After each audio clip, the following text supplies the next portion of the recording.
السلام عليكم ورحمة الله وبركاته. أهلا وسهلا بحضراتكم. زي ما اتعودتم حلقتنا فيها كل الأحداث اللي تخص الأهلي، فيلا بينا نبدأها مع بعض. فقبل ما نبدأ حط لايك للفيديو واعمل اشتراك في القناة لو لسه مش مشترك علشان يجيلك كل جديد. أخبار الأهلي: وسام أبو علي يجتاز بنجاح الكشف الطبي في السويد، وأمير توفيق يصطحب اللاعب للقاهرة خلال الساعات القادمة لإخضاعه لكشف طبي آخر قبل إتمام التعاقد. الاتحاد الأفريقي لكرة القدم يختار الصقر أحمد حسن عميد لاعبي العالم وأسامو جيان والحاج ضيوف ليكونوا سفراء له الفترة القادمة. أحد وكلاء اللاعبين يرشح للأهلي وفيوتشر وبيراميدز والزمالك المهاجم الشاب مسلم أناتوف موهبة منتخب الجزائر للناشئين ونادي مولودية الجزائر، ويؤكد لهم أنه سيكون واحد من أهم اللاعبين على الساحة الفترة القادمة. كهربا ووكيل أعمال يزارون في الأهلي ويعقدون جلسة مع خالد بيبو مدير الكرة لبحث مستجدات أزمة الغرامة وكل السيناريوهات الممكنة قبل سفر اللاعب مع المنتخب غدا.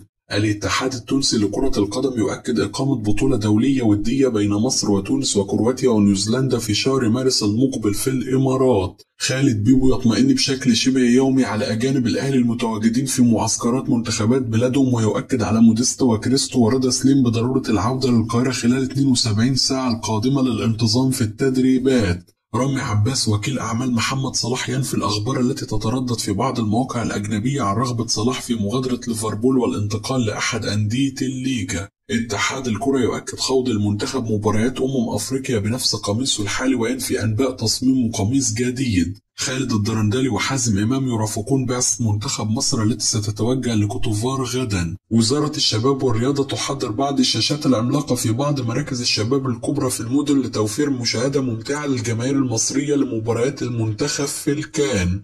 مدرب منتخب غانا يؤكد أنهم تعلموا من درس النسخة السابقة في البطولة والخروج من دور المجموعات بشكل مفاجئ، ويؤكد أنهم وضعوا لأنفسهم هدف أولي في المسابقة وهو تجاوز دور المجموعات. مدرب السنغال يؤكد أن الحفاظ على كأس أفريقيا لن يكون سهل في كوتوفار، وأنه لا يجب أن يتم التعامل مع الأمر بغرور أو استخفاف، خاصة أن هناك صعوبات كثيرة ستواجه منتخب بلاده أمام جميع المنافسين في هذه النسخة، وأنه يجب أن يعرف اللاعبين أنه لا يوجد أي شيء مؤكد أو مضمون للفوز بتلك البطولة، وأنه عليهم بذل قصارى جهدهم من أجل تحقيق اللقب مجددا.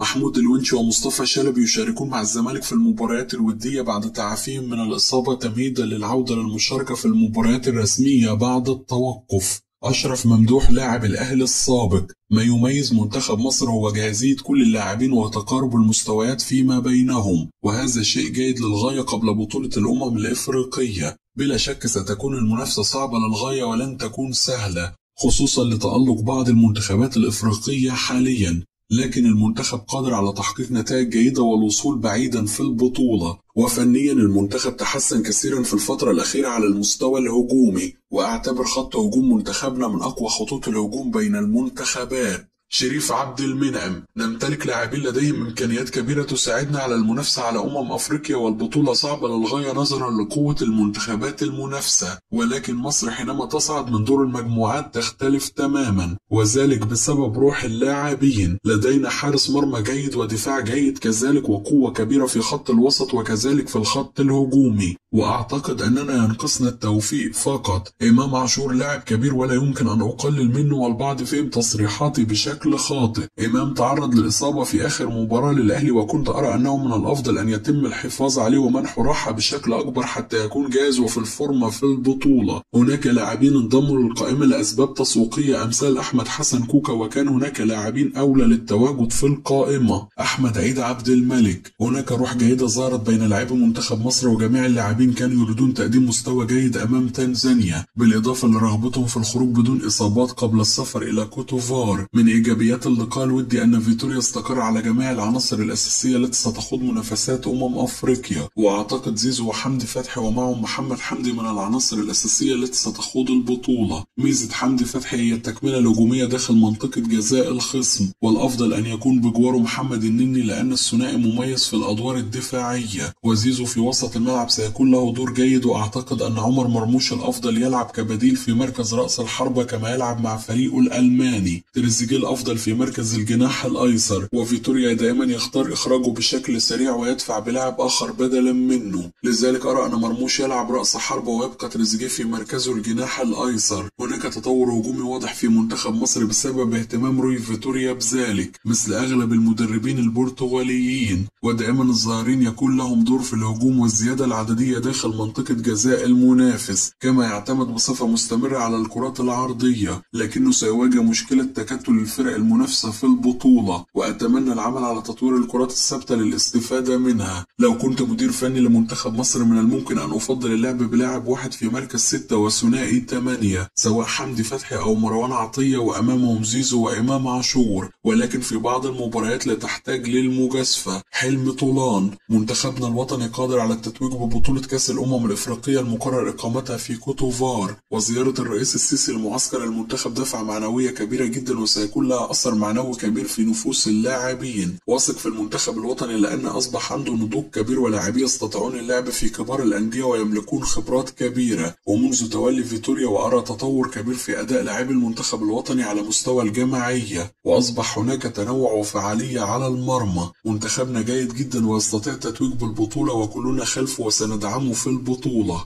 كده تكون انتهت أخبارنا، أشوفكم على خير في حلقة جديدة.